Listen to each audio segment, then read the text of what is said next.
It's just one of them cheap Gibsons that they used to make. It was like a pawn shop, second-hand shop in Hammersmith in London. I feel sorry for the person that had to let this go.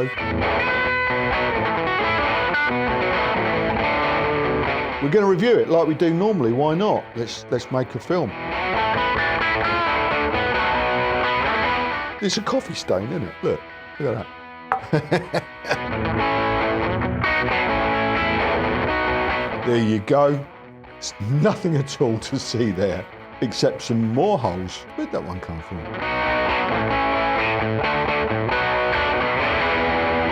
Cheap guitars, eh? Who'd buy a cheap guitar? Who'd buy a cheap Gibson? Well, I would. Guitaristas is proudly supported by Gear for Music. Hello, thanks for joining us. Welcome to the Guitaristas. Now, a couple of months ago, I did a film where I did a little roundup of some of my collection here, specifically focusing on the single P90 guitars. I seem to have a little bit of a fondness for them, and somehow or other I've accumulated, I think it was about 12 at last count. Some nice guitars there. The film went down well, actually. A lot of you guys out there share the love, share the P90 love, the single P90 love. We like hot singles, don't we, guys? And girls and, you know, everyone else. Sorry about the jump cut there. I threw myself a little bit. It's 2025. You've got to be inclusive, haven't you? Yeah. So moving on, this was the guitar that got most of the love. Most of the comments, yeah, majority of the comments were going, oh yeah, we really like that one. This one, which I thought was a little bit of, well, it's kind of the runt of the litter, really. It's a Gibson, yeah, it's a Gibson. But it's one of them cheap ones that they used to make. Do you remember when Gibson used to make cheap guitars? This is one of them, yeah. 2003 this. This is a model they made between 2003 and I think it was 2006. It sold for about 300 quid. Now, I've told the story a couple of times. I'm going to tell it again now. I came across this in what we'll call a pawn shop. It was like a pawn shop, second-hand shop in Hammersmith in London. I was working there, and normally when I'm on a job, I'll wander around the streets and see if I can find something that tickles me fancy. And I found this shop. Now, thanks to a comment in that review, the last film of this, I managed to establish that the shop was called X Electrical, and it was in King Street, Hammersmith. I've just found some stuff on their Facebook page. To give you a flavour, here's a little slideshow of some of the stuff. It's a mishmash. Some cool stuff. When I was there, they had what appeared to be loads of Gibsons, you could tell, okay, hanging on the wall. And this, I could tell it was the real deal. It's lived a life, obviously, as you can see. And we'll have a closer look in a minute because we're going to review this today. But yeah, it's the real deal. There's no Gibson. It's just one of them cheap Gibsons that they used to make. Ticket price was about 300 quid, so I bought it. And I'm jolly glad I did, because today it's worth, I think these have gone up to about 800 and 900 quid. The cheap Gibsons that they used to make, they're all, you know, they're really good investment pieces if you bought one. And you don't see a lot of them on the market. If you see one of these, buy it. But just to end the story of X Electrical, yeah, I mean, I imagine where it was in Hammersmith, London, a lot of stuff found its way in there to fund, you know, the rent or maybe drugs, or you know, we suspect, or booze, you know, whatever your thing was. And I feel sorry for the person that had to let this go, sell it or pawn it or whatever they did. I love this. It's a coffee stain, isn't it? Look at that. I said in the last film, I reckon it was somebody was skinning up and they just thought, oh, okay. You can picture it, can't you? You know, in the bedsit, cross-legged on the floor. We've all done it. But yeah, there you go. The X Electrical, sadly, is now closed. I think it closed a couple of years ago, and that was from their Facebook group. But I'm sure it helped a lot of people out, and it's a shame. It's a shame because we love them shops, don't we? You know, the shops that you can go around and be genuinely surprised by something that you can't get anywhere else. What we're going to do today is we're going to review this now. That was the story. That was a little bit of blah, blah, blah, blah, blah, waffle. We're going to review it like we do normally. Why not? Let's make a film.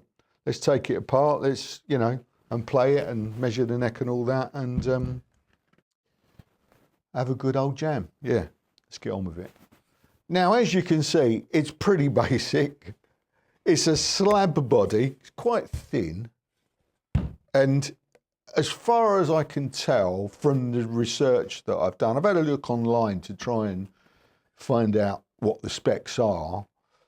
The trouble is you get kind of conflicting info. Most of the info does say it's a mahogany body, or what they call a mahogany body. Some of it says it's a mahogany neck, but I think it's a cedar neck, Spanish cedar. That's come up a few times. I think it's a cedar neck, set neck, as you can see. And that makes me wonder if the body is also the same, because it kind of, the grain pattern looks similar. Now, I'm no wood expert, but what I'm going to say is I think it's a mahogany body and a cedar neck. It's pretty light. Let's weigh it. Okay, here we go. It's 6 pounds, 10 ounces, which of course is 3 kilos. Pretty light, isn't it? It's an interesting guitar, this. It is a bit of a mongrel, really, because it's a kind of a fusing of ideas from back in history. I mean, the Melody Maker was a guitar that did change with the seasons, I think, back then. I think it was made with a single cut body, wasn't it? And also there was a double cut version. I think that what kind of marks this out as a Melody Maker, makes it recognisable as a Melody Maker, or having the DNA of a Melody Maker, is the headstock, which is like the thin, distinctive Melody Maker headstock. And of course this has got a stop tailpiece and a Tune-o-matic bridge. We'll have a look at those in a minute when we get the strings off. Before we do that, let's just have a look at the neck profiling measurements on the screen now. Okay, here's the neck profiling measurements at the 1st fret, and here's the neck profiling measurements at the 12th fret. This feels to me like a definite medium C. I don't know what they called it. I'm imagining it's a 12-inch radius fingerboard. Feels a bit like that, and the frets definitely feel like medium jumbo. Let's get the strings off. We're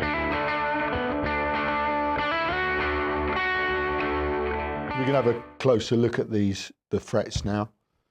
I mean, obviously a cheap guitar, so there was no binding on this. It's all pretty basic, and it's got a very thin coat of, it's nitrocellulose, I believe. Just a very thin kind of, I suppose it's like, oops, sorry. I was trying to hold the bridge on and the tailpiece fell off. Here you go, let's flip that. It's like the fadeds, that's what I was saying, isn't it? It's got a nice little white button. Gibson Deluxe tuners. That one's a bit wobbly. They do hold tune fine. But yeah, all you know, it's just very basic. Pretty chunky frets, actually, thinking about it. And in fact, the QC, there's no big ridges or anything along there. Oh, I mean, actually, that's probably something that's caused by having binding, isn't it? So there's no nibs on this. It's pretty cool. It's got just a transfer for the Gibson logo as opposed to a mother in pearl inlay.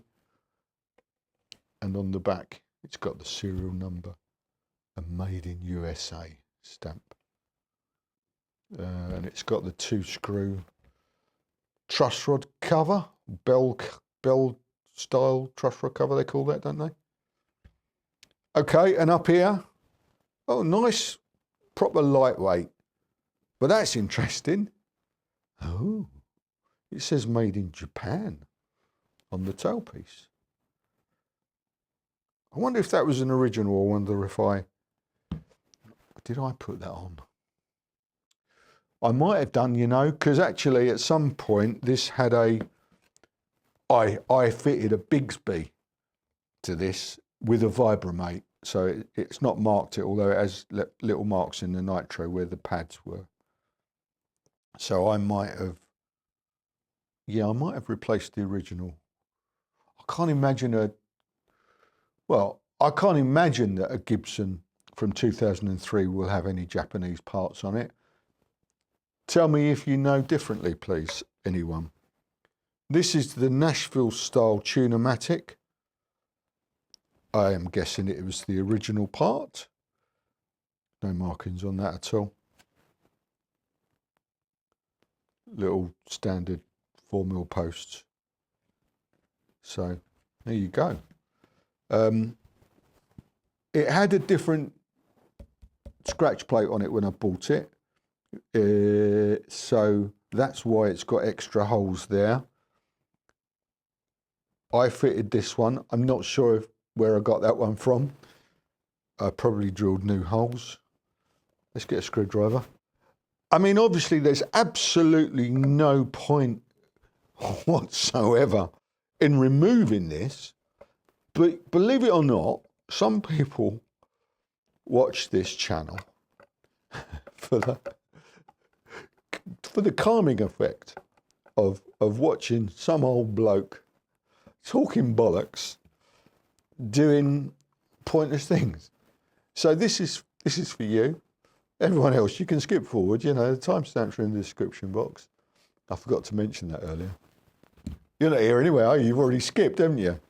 Buggers. Hang on, what's going on here? There you go. There's nothing at all to see there, except some more holes. Where'd that one come from? Yeah, it was a weird thing. Did it maybe, I can't remember if these may not have had they may not have had a scratch plate on these when they were new. Further stripping back costs. Do you know what? I don't think they did. That's interesting. Oh, but some of you will find it interesting. Right, let's take a pickup reading. Here we go. 7.89 and inductance is 5.74 Henrys. Now, this is a Gibson P90. Let's just pop it up and have a look underneath. This, of course, what they call a dog ear. There's the dog ears. And that's what it looks like when you take it out. There's no markings on it whatsoever. But I'm damn sure it is the original, and I'm damn sure it's a Gibson. And now I can't remember what way round it went. That way. Right, let's have a look in the control cavity. Here we are. Don't suppose that's ever been off. There's my torch working. It's no use in it. It doesn't really help the torch, does it? Yeah, Gibson pots, a little 22 ceramic capacitor on there. And braided wire. There you go. Nothing much to see there. And one last thing. There you go. It's got the typical Gibson bell end truss rod adjuster on there, which marks it out as being a proper USA Gibson, I feel. There you go. Let me put it all back together, put some strings on it, and let's see what it sounds like. See you in a minute. Ooh. That sounds good, doesn't it? Ringing like a piano.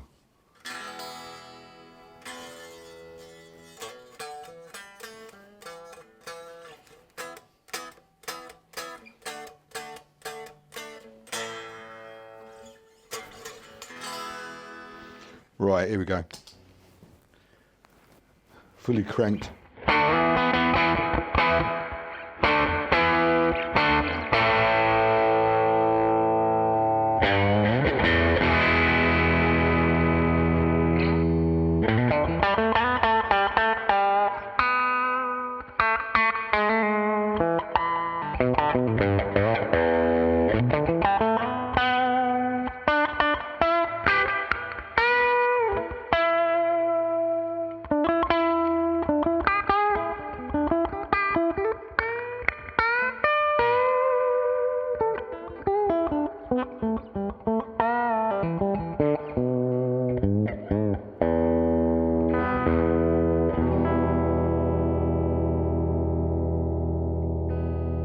Tuning.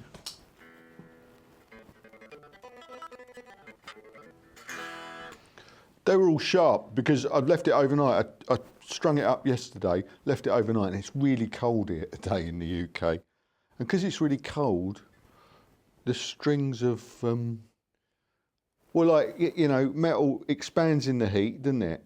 Meaning it's, they would go flat, and it shrinks, contracts in the cold. So they tighten up. Yeah, that's right, isn't it?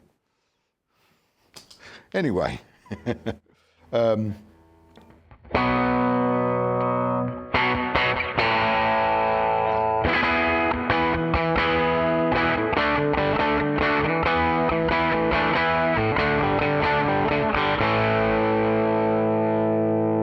So that's with no drive pedals at all.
Sounds all right, doesn't it?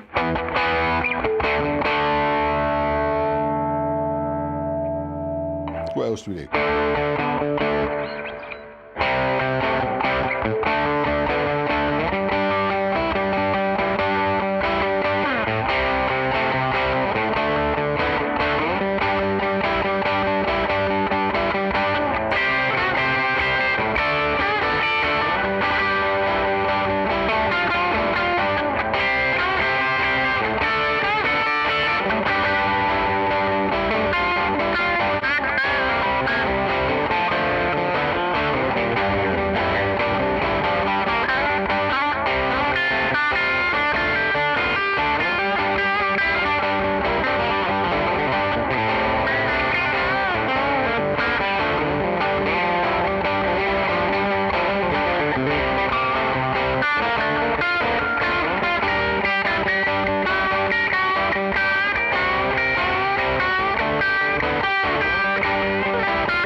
fucking great, this guitar. Let's calm it down a little bit.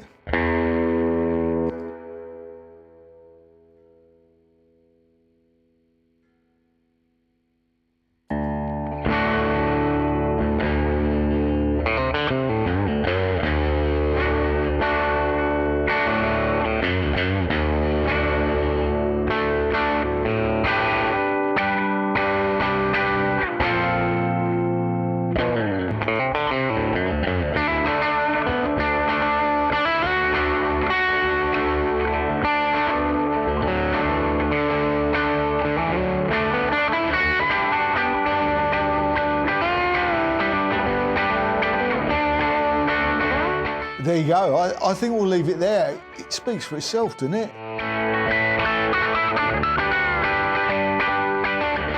It's not much more I can say, really, because it's not as if you can go and buy one of these, but cheap guitars, eh? Who'd buy a cheap guitar? Who'd buy a cheap Gibson? Well, I would, and I did, actually. I bought a couple over the years. I've got an SGJ as well, which is kind of in this vein of cheap USA-made Gibsons before they stopped that. They stopped that shortly after the Henry departure and the takeover of the new regime, when they immediately started putting the prices up and putting all of this kind of, you know, this has been replaced now by Epiphone completely. Because Epiphone, before the new regime, were kind of, yeah, I mean, they were just kind of I'm going to say stupid things now, aren't I? They were a cheap way to get into Gibson ownership, which is they still are a cheaper way to get into Gibson ownership. But I think the idea has changed, didn't it? It kind of, because they became, in 2019, they became inspired by Gibson, so they were, I have no fucking idea what I'm talking about. So I'm not even going to finish that thought, really. This is from the days gone by when they made cheap Gibsons in the USA. And everyone probably slagged them off, didn't they?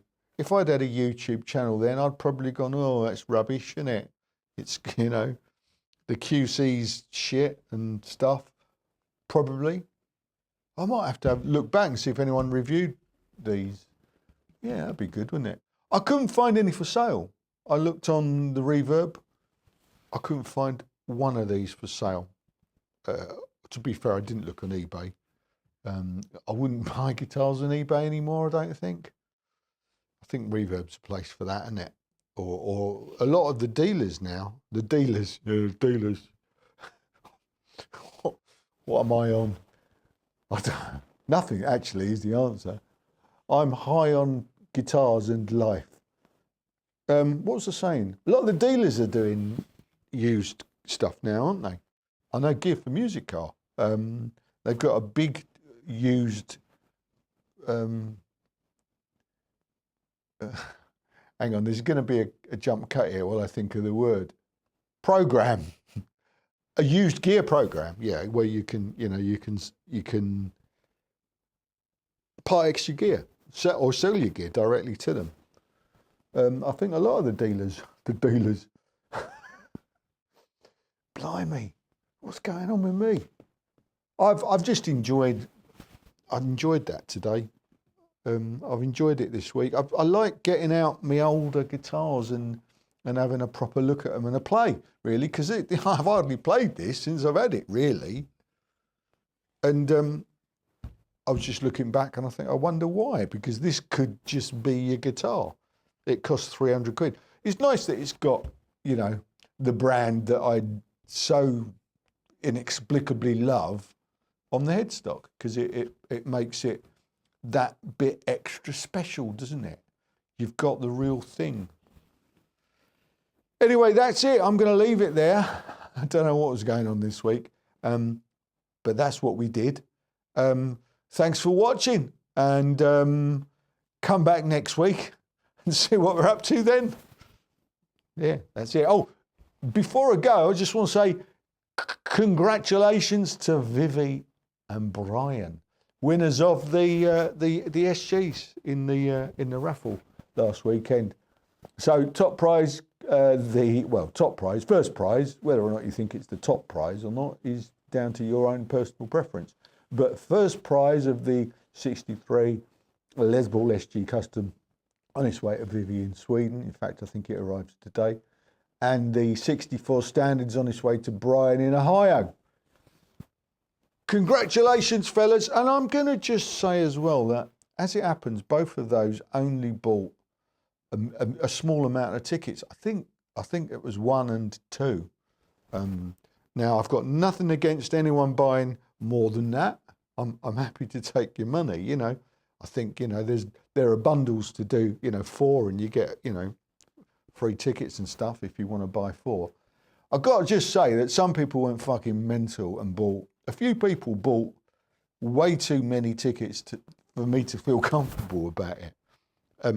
I just want to put that out there because, as I say, I'll take your money, but, you know, be sensible. If you're going to spend that much, go and put it on an accumulator or something where you can win big, you know, because spending what some of you spent to win a £1,000 guitar is frankly foolish, okay?